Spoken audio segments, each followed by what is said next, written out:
জিনিস যদি কবরের ভিতরে পড়ে যায় তাহলে ওই কবরটা দ্বিতীয়বার খনন করলে কোনো অসুবিধা নাই, কোনো সমস্যা নাই। পান খায়া দাঁতটা এত বিশ্রী বানায় তরমুজের পিছে ফেল। হুজুর সুন্দর করে স্বাভাবিক গতিতে কবরটা খনন করলো। সেই কবর খনন করার পরে এবার হুজুর কবর থেকে আবার বের হয়ে আসছে আল্লাহু আকবার বলতে বলতে। সবাই আশ্চর্য হয়ে গেল, কি ব্যাপার কি ব্যাপার। হুজুর তখন পর্যন্ত স্বাভাবিক ছিল, কিন্তু এখন হুজুর অস্বাভাবিক হয়ে গেল। কারণটা কি?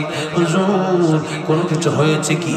হুজুর বলল, তোমাদের কাছে একটা প্রশ্ন আমি করতে চাই, এই লোকটার কোনো আমল সম্পর্কে তোমাদের জানা আছে কি? আমাকে একটু বলবে কি?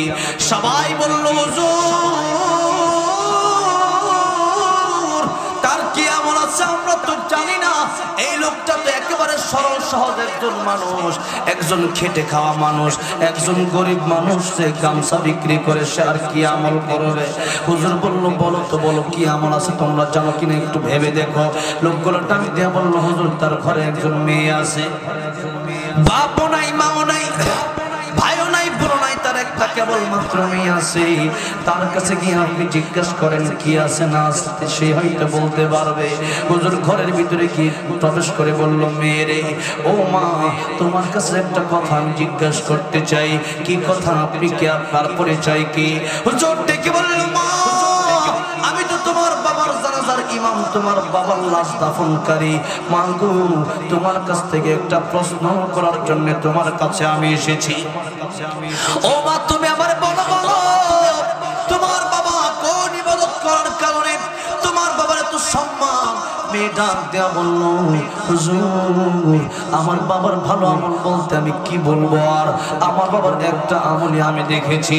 আমার বাবা প্রতিদিন গামছা বিক্রি করে এসে বিড়ি খায়া ছোট্ট কালো বানায় ফেলে। আল্লাহ বলছেন, বালা মান কাসাবা সাইয়্যাতান ওয়া হাতাত বিহি খাতিআতুহু, পাপ করবা, পাপ তোমাকে ঘেরাও করবে। বিড়ি খাবা, ঠোঁট কালো, চিহ্ন বুঝবে এটা বিড়ি খাও। জর্দা খাবে, জর্দা খাও। পান খাবে, পান খাও।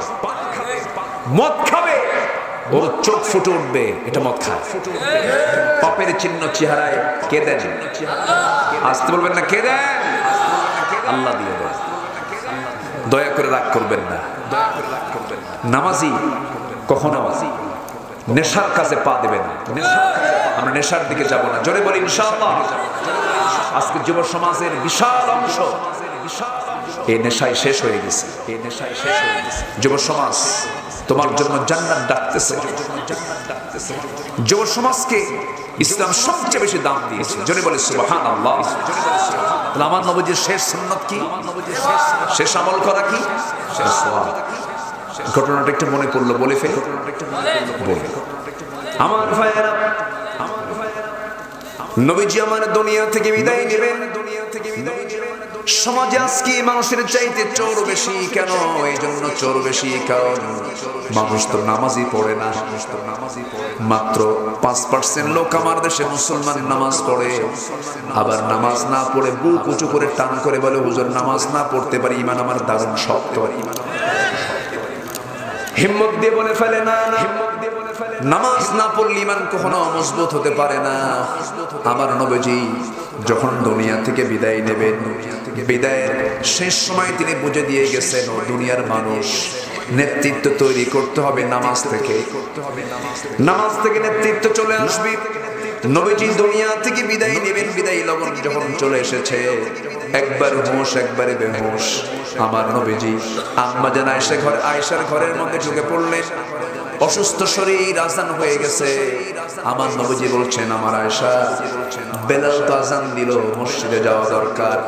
আমার নবীজি সারা জীবন আজান শুরু হওয়ার সঙ্গে সঙ্গে তিনি বেলালের সামনে গিয়ে দাঁড়াতেন, আর বেলাল রাসূলকে দেখে দেখে জীবন্ত আজান দিয়ে